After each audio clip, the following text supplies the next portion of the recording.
Les signes de la fin des temps sont là, mais ce n'est pas ce que vous croyez. Ce ne sont pas seulement les tremblements de terre, les guerres ou les épidémies. Non, les véritables signes sont plus subtils, plus spirituels et plus dangereux.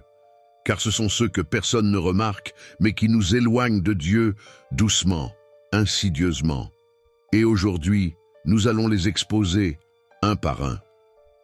La première chose est l'inversion du bien et du mal. Isaïe 5, 20 l'annonçait déjà. Malheur à ceux qui appellent le mal bien et le bien mal, qui changent les ténèbres en lumière et la lumière en ténèbres. Aujourd'hui, ce verset se réalise sous nos yeux. On glorifie l'orgueil et on moque l'humilité. On protège le mensonge au nom de la tolérance. On célèbre des pratiques qui détournent les âmes, au nom de l'amour et de la liberté. Des lois sont votées pour des actes que l'Évangile condamne clairement. Et celui qui ose simplement dire « ce n'est pas ce que Dieu veut » est immédiatement traité de haineux, d'arriéré ou de fanatique. Mais ce n'est que le premier signe. Le deuxième signe est plus subtil, mais profondément inquiétant. La confusion des repères fondamentaux que Dieu a établis. Dans notre monde moderne, il devient de plus en plus difficile de distinguer ce qui est vrai de ce qui est flou, ce qui est naturel de ce qui est fabriqué, ce qui est voulu par Dieu de ce qui est dicté par l'air du temps. Dieu créa l'homme et la femme. Genèse 1, 27. Mais aujourd'hui, ces vérités fondatrices sont relativisées, remises en question jusqu'à disparaître dans un brouillard d'interprétation personnelle. Le but n'est pas de condamner les personnes, mais de rappeler que Dieu, dans son amour, a donné des repères pour notre bien. Lorsque ces repères sont effacés, ce n'est pas la liberté qui triomphe, mais la confusion.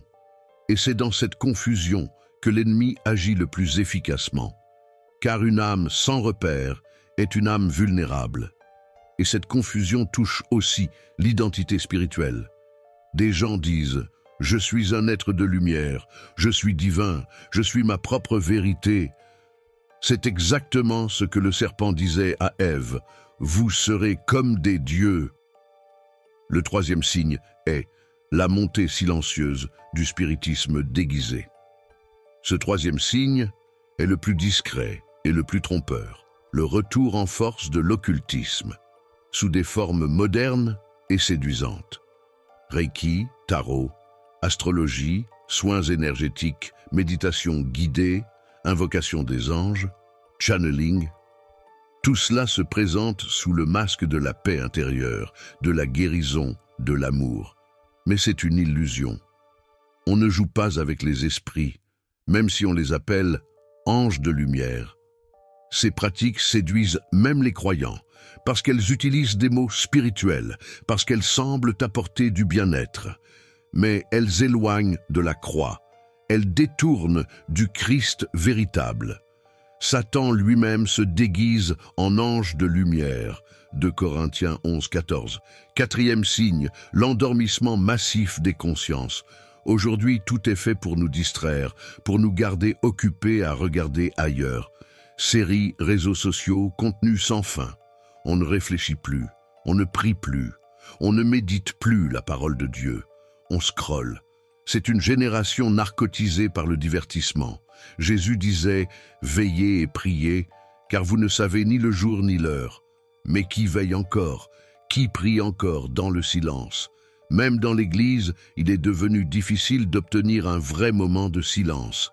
Cinquième signe, la promesse du salut sans Dieu, le culte de la technologie et du transhumanisme. L'humanité cherche à se sauver par elle-même, grâce aux machines, à l'intelligence artificielle, à la science poussée à l'extrême.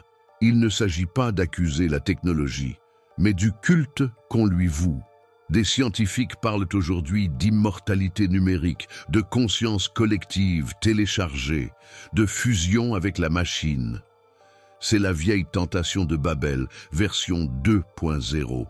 Faisons-nous un nom, élevons-nous jusqu'au ciel. Mais Dieu résiste aux orgueilleux. Le sixième signe est le plus douloureux, le rejet du vrai Christ.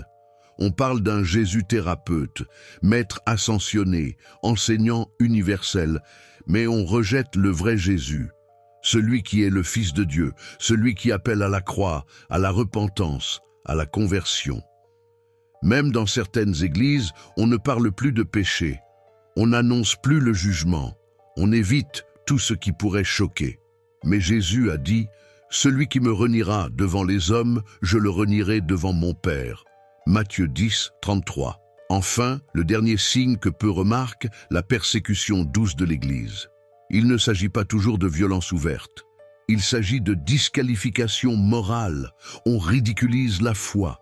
On accuse les croyants d'être intolérants, dangereux, obscurantistes. On marginalise les chrétiens dans les médias, à l'école, dans les entreprises. Et doucement, on les pousse à se taire. Mais Jésus nous avait prévenus. On vous haïra à cause de mon nom.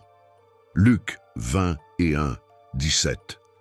Frères et sœurs, les signes sont là, pas seulement dans les catastrophes naturelles, mais dans les cœurs, dans les esprits, dans les mensonges modernes. Et pourtant, la bonne nouvelle, c'est que Dieu ne nous a pas laissés seuls. Il nous a donné sa parole, il nous a donné son Église, il nous a donné son Fils. Quand vous verrez ces choses arriver, redressez-vous et relevez la tête, car votre délivrance approche. Luc 21, 28. Abonnez-vous pour recevoir la vérité, 3 vidéos par semaine. Partagez cette vidéo avec quelqu'un qui a besoin de se réveiller. Et surtout, lisez la Bible. Priez, veillez, car le temps est proche, mais l'espérance est plus proche encore.